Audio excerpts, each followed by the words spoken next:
Olha, pode ser namoro, união estável ou casamento. Depois que o relacionamento chega ao fim, cada um vai para o seu lado e a vida segue. Ou se você preferir, a fila anda. Mas tudo muda nessa história se existem filhos menores. Por quê? Porque o papel de pai e de mãe é para sempre.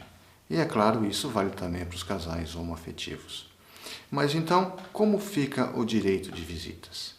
É preciso esclarecer direitinho essa questão para que as crianças não sofram ainda mais com os atritos dos adultos.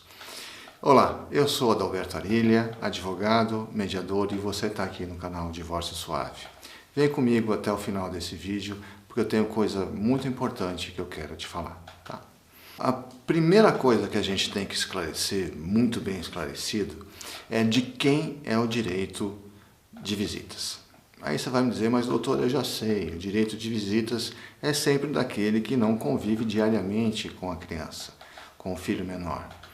Ok, mas o que é preciso sempre frisar é que o direito de visitas, antes de ser o direito do pai ou da mãe que não convive com a criança diariamente, é um direito da própria criança.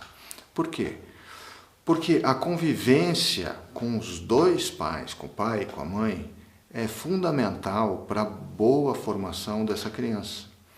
É justamente essa boa convivência com o pai e com a mãe é que vai poder transformar essa criança num adulto saudável, num adulto equilibrado, num adulto com boa convivência social.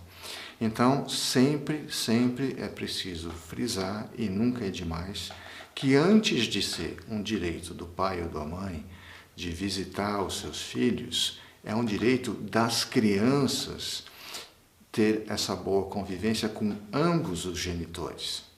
E é claro que, então, ambos os genitores, pai e mãe, são responsáveis e devem zelar por essa boa convivência. Tá? Esse é o ponto muito importante. O segundo ponto é quando é que se deve estabelecer essa regulamentação de visitas. Essa regulamentação de visitas pode ser estabelecida a qualquer momento. Tá? Se o casal tem um bom diálogo, se o casal conversa bem, provavelmente ele já estabeleceu uma rotina de visitas, uma rotina de convívio com os filhos. E às vezes essa combinação é só de boca. Né? Ok, essa combinação de boca, se está funcionando, não tem problema nenhum. Mas é muito importante, assim, de uma boa precaução, que esses acordos feitos, às vezes só de boca, sejam colocados no papel. Por quê? Porque a gente nunca sabe o que é que vai acontecer no futuro. Se o casal está se relacionando bem agora, é mais um motivo para ele aproveitar essa boa conversa, esse diálogo que já existe, e colocar no papel. Porque quando você coloca no papel e homologa perante um juiz, essa combinação tem o poder de ser um título executivo. O que é um título executivo? Título executivo significa que tudo que está combinado ali naquele documento pode ser exigido judicialmente. Ou seja, você pode ir, se aquilo não for cumprido, você pode ir até o judiciário e pedir que aquilo seja forçosamente cumprido. Né? E isso é muito importante. Isso evita muitos problemas no futuro.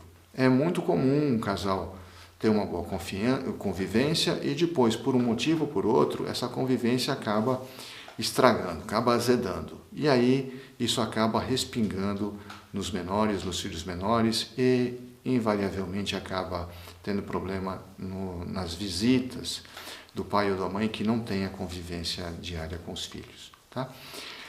Se o casal já não tem esse diálogo bom, essa capacidade de chegar a acordos que estabeleçam rotinas para as visitas dos filhos, então aí é necessário entrar com uma ação de regulamentação de visitas.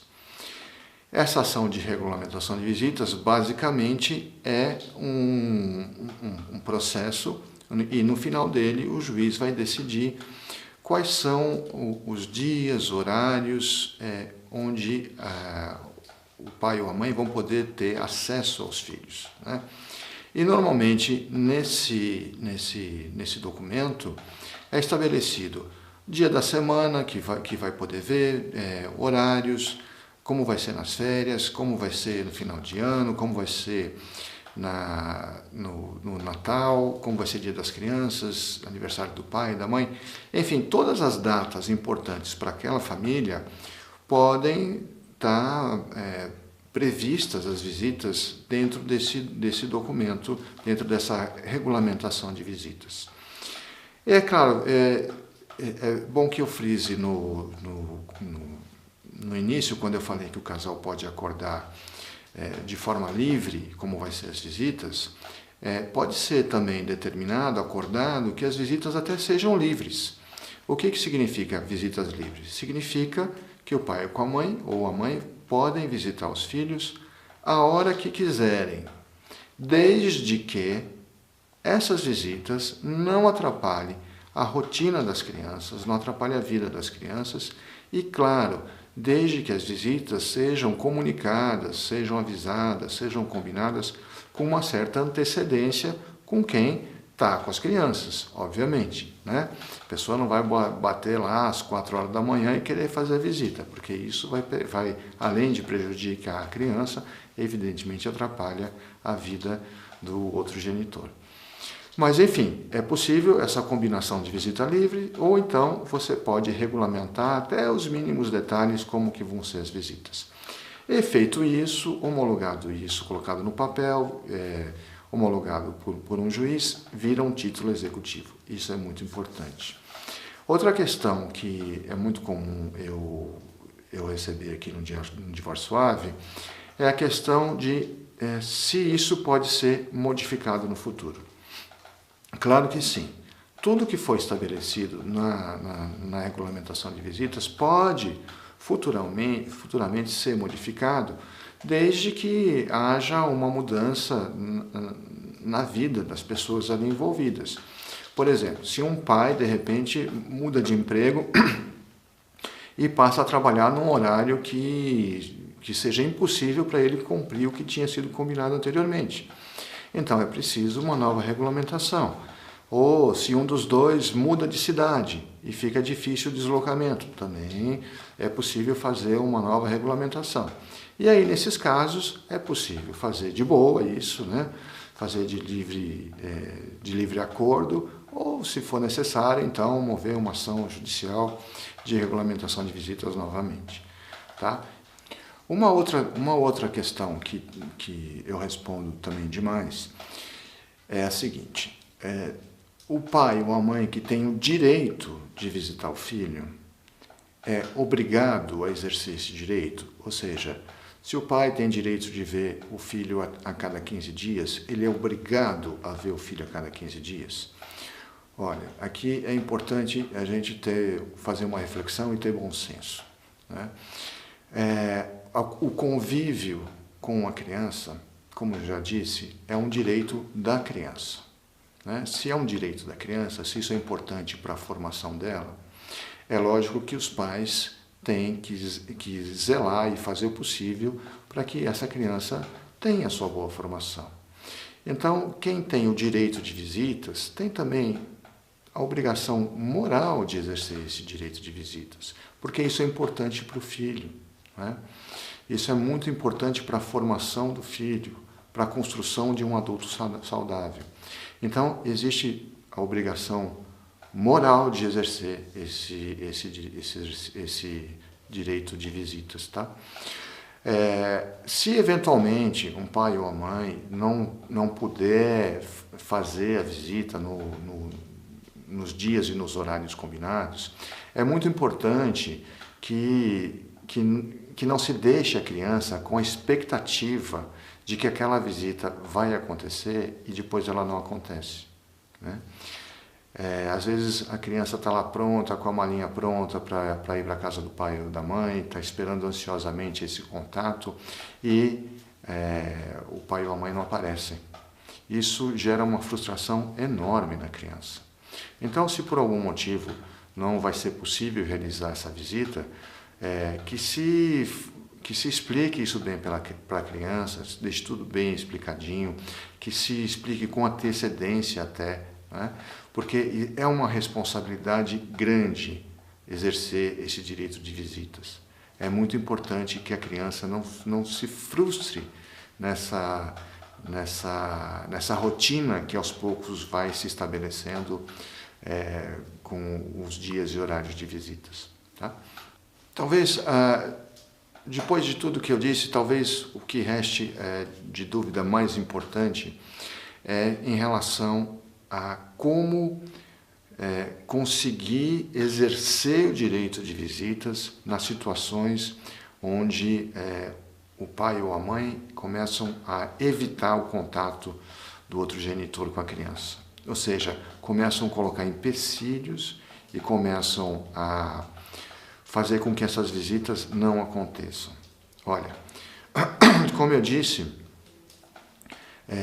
a decisão judicial ou o acordo que foi feito amigavelmente são títulos executivos, desde que eles estejam no papel e tenham sido homologados pelo juiz.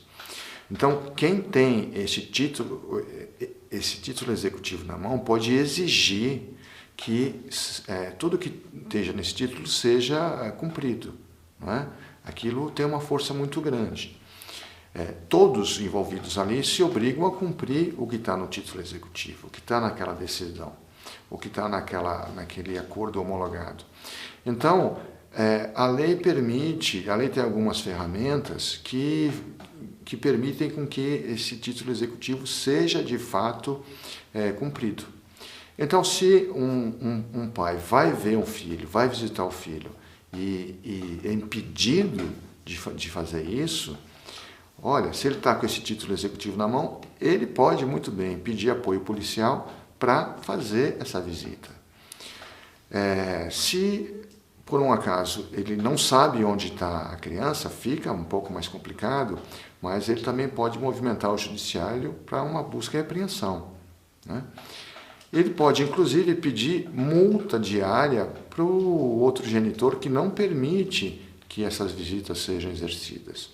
É claro que tudo isso são ferramentas que geram um desgaste enorme, que geram um constrangimento muito grande entre as partes que estão envolvidas e, principalmente, gera uma tensão enorme na criança. E isso tem que ser sempre muito bem pesado antes de se tomar essas atitudes judiciais. Por isso, seja você que está tentando ver o seu filho e não consegue, ou seja você que por algum motivo está querendo impedir que o pai ou a mãe veja seu filho, pense bem nisso. A visita é direito da criança, né? Criar uma situação de tensão, de constrangimento e de descumprimento de um título judicial torna as coisas muito mais difíceis para todos e principalmente para a criança. Então pense nisso antes de você tomar qualquer atitude drástica nesse sentido. Sempre é muito importante que você procure resolver as coisas da forma mais amigável possível. Eu sei que às vezes isso é muito difícil, né? Enfim, essas são saídas muito drásticas que traumatizam todos que estão envolvidos. Pense nisso antes de tomar uma atitude dessa.